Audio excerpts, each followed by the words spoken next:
ఆయన ఏమంటున్నాడు, నీ పనుల భారము, నీకున్న సమస్త భారం అంతటినీ నువ్వు నాకు అప్పచెప్పు. ఎప్పుడు అప్పచెప్తావు? కనీసం ఆ అనుభవం మనకి ఎప్పుడైనా కలుగుతా ఉందా?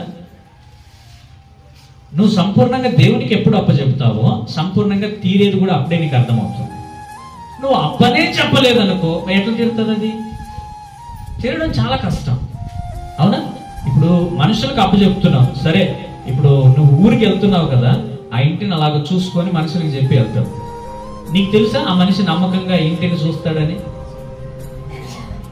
మాట వరుసుకో లేదా నమ్మకంతోనే చెప్తున్నావు. ఏమని చెప్తున్నావు? బయట కొన్ని వస్తువులు ఉన్నాయి, అవి ఉన్నాయి, కాస్త అట్లా జాగ్రత్తగా చూసుకో.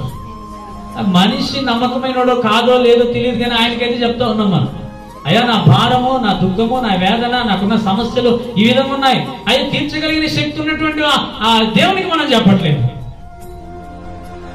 చూసారా, మనిషి మీద ఉన్న నమ్మకం ఈరోజు దేవుని మీద ఉంచలేకనే మనం శ్రమ పడతా ఉన్నాం. ఆ మనిషి దాన్ని నెరవేరుస్తాడో లేదో తెలీదు, కానీ నువ్వు దేవుని మీద ఉంచిన భారం ఎప్పటికీ కూడా అది భారముగా ఉండదు, సులువుగా దేవుడు నీకు చేస్తాడు. హల్లెలూయా. ఇంకొకసారి చదువుకుందామా?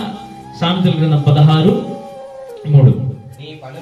నీ పనుల భారము యెహోవా మీద మోపినప్పుడు నీ ఉద్దేశములన్నింటినీ ఆయన సమకూరుస్తాడు. ఎప్పుడు? సంపూర్ణంగా దేవుని మీద ఉంచినప్పుడు, పూర్తిగా దేవుని మీద ఉంచినప్పుడు. కొంచెం కాదు, ఎలాగంటే పూర్తిగా ఉంచాలి. నువ్వు ఎప్పుడు పూర్తిగా ఉంచుతావు? ఏదైనా పని చేసేటప్పుడు ఎంత శ్రద్ధ ఉంటుంది మనకి, అలాగే నీ కష్టము దేవుని దగ్గర చెప్పేటప్పుడు కూడా అలాగే నువ్వు సరెండర్ చేయాలి దేవుని. నువ్వు ఎప్పుడు పూర్తిగా ఆయనకి చెబుతావో అప్పుడే అవి నెరవేర్చబడతాయి, అప్పుడే అవి సఫలమవుతాయి. అవి సఫలమైనప్పుడు దేవుడు ఎంత అద్భుతంగా నీ మేలు అనేటువంటిది ఒక్కొక్క మెట్టు అది ఎక్కువ వెళ్తా ఉంటుంది తెలుసా?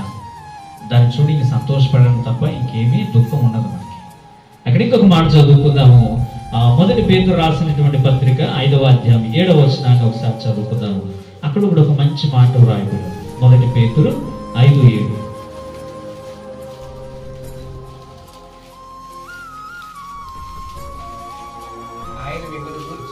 ఆయన మిమ్మును గూర్చి గనుక యావత్తును ఆయన మీద వేయుడి.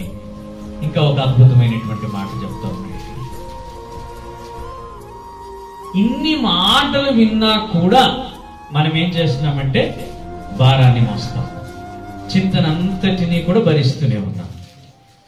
ఇక శ్రమ కలగకుండా ఉంటుందా? కలుగుతుంది. నేను నీ భారమును సులువుగా చేస్తాను అన్నాను, నీ చింతను నేను యావత్తును కూడా తీరుస్తానన్నాను. మరి నువ్వు నా దగ్గర చెప్పి మళ్ళా నువ్వే బాధపడతా ఉంటే ఎట్లా తీరుతాయి? చిన్న లాజిక్ ఆలోచించి. ఇప్పుడు నా పిల్లలు అడుగుతూ ఉన్నారు, స్కూల్ ఫీజు కట్టాలంట, టైం అయిపోతా ఉంది అన్నారు. నేను కడతాననే చెప్పాను. నేను కట్టనని చెప్తే వాళ్ళు ఏం చేస్తారు? ఏడుస్తారు. మావుడైతే నిన్న కట్టనే కట్టాలంట, నేను ఈ ప్రిన్సిపాల్కి చెప్పానులే కడతాను అన్నాడు. వాడికి ధైర్యం ఏంటి? నేను కడతాను, వాళ్ళని బాధ పెట్టనుగా. నేను నా బాధ్యత ఏంటి? నా పిల్లల యొక్క ప్రతి అవసరతను నేను తీర్చాలి. అది ఏదైనా సరే, ఎంతదైనా సరే, ఎలాగైనా సరే వాళ్ళు సంతోషంగా ఉండాలి, మంచిగా చదవాలి, బాగుండాలి అంటే నేను కష్టపడైనా, నేను శ్రమపడైనా, ఏ విధంగానైనా సరే వాళ్ళని సంతోష పెట్టాలి. నేను సేమ్ రిపీట్. దేవుడు అట్నే చూస్తా ఉన్నాడు. ఒకసారి నువ్వు అప్పచెప్పిన తర్వాత వాటి గురించి ఆలోచన చేయకూడదు. చిన్నపిల్లల కంటే ఘోరంగా తయారైపోతా ఉన్నాం మనం. ఎట్లాగా? దేవునికి అప్పచెప్పినప్పటికీ కూడా మరలా ఆలోచన వైపు మన యొక్క మనసును తిప్పటం. మరలా అయ్యో నాకు ఈ సమస్య వచ్చినట్ట, పొద్దున్న దేవునితో చెప్పేవుగా, అప్పుడు అవిశ్వాసం వచ్చేసి శ్రమ వెనక శ్రమ కలుగుతూ వస్తూ ఉంది. శ్రమ కలగకూడదంటే ఏం చేయాలి? దేవునికి నువ్వు మొరుపెట్టావు, మరి దేవుడు సహాయం చేస్తాడు. ఆయన అంటున్నాడు కదా, నీ చింత, నీ బాధ, నీ దుఃఖము, నీ వేదన, నీ సమస్య ఏదున్నప్పటికీ కూడా నువ్వు నా మీద వేయి.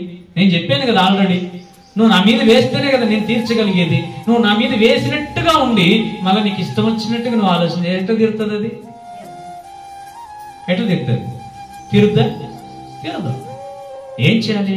ఆయనకు పూర్తిగా కుమ్మరించాలి. మన దగ్గర ఉన్నటువంటి సమస్య, మనకున్న బాధ, రోగము, ఏ ఇరుకు, ఏ ఇబ్బంది ఉందో అది సంపూర్ణంగా ఆయన మీద మనం ఉంచాలి.